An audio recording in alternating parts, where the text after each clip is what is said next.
In 1987, the Federal Communications Commission, the FCC, rescinded something called the Fairness Doctrine. It required broadcast companies to present both sides of a controversial issue. Well, since the Fairness Doctrine went away and was repealed, conservative talk boomed on AM radio, and liberal talk faded. It's unlikely the Fairness Doctrine will return, but there is something else many liberal talkers are fighting for: localism. You know, the right wing's going crazy. Randy Rhodes is a progressive political talker. They're literally at war with a feeling, not a tactic, a feeling. On the air in Washington, D.C., where 93% of voters voted Obama. Yet the majority of political talk on AM radio is conservative. The president is presiding over economic failure. They just don't want to fight. He owned that crowd. If you know that you live in a town where everybody votes Democratic, and all you have on your radio is conservative talk, then you can see how localism isn't part of the equation in media programming. Localism. Simply put, it means radio stations would be forced to carry more local programming that appeals to local audiences. Right now, big broadcasting companies like Clear Channel Communications, CBS, and others own hundreds of radio stations across the country.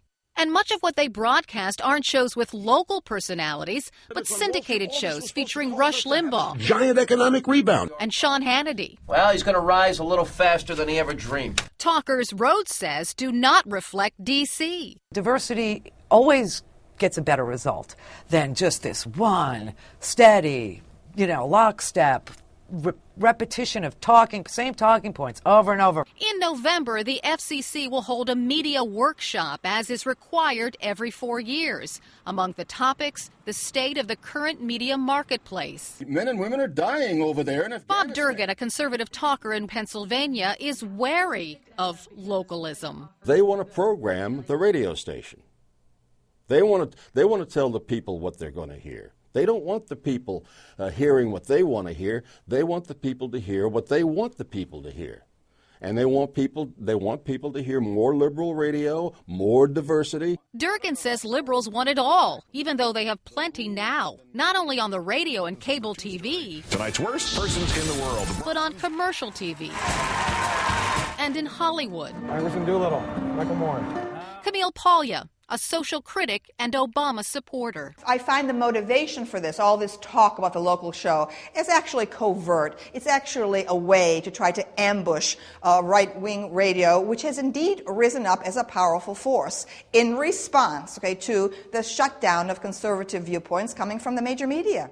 Rhodes disagrees. She says millions of Americans get their political talk from AM radio, 91% of which is conservative. I do want to be on their stations. I want a crack at their audience. And let me live and die by the success or failure. But I don't have that access. The new federal communications chief is a fan of diversity in media ownership, and some of his hires have upset conservative radio talkers who feel the Obama administration is out to shut them down, even though Mr. Obama has pledged not to reinstate the Fairness Doctrine or anything that resembles it. I asked Michael Harrison from Talkers Magazine if this idea of localism will be taken seriously by the FCC. He says, yes, it will be, but the issue is so politically charged right now, he'd be stunned if the FCC went forward with it in any serious way.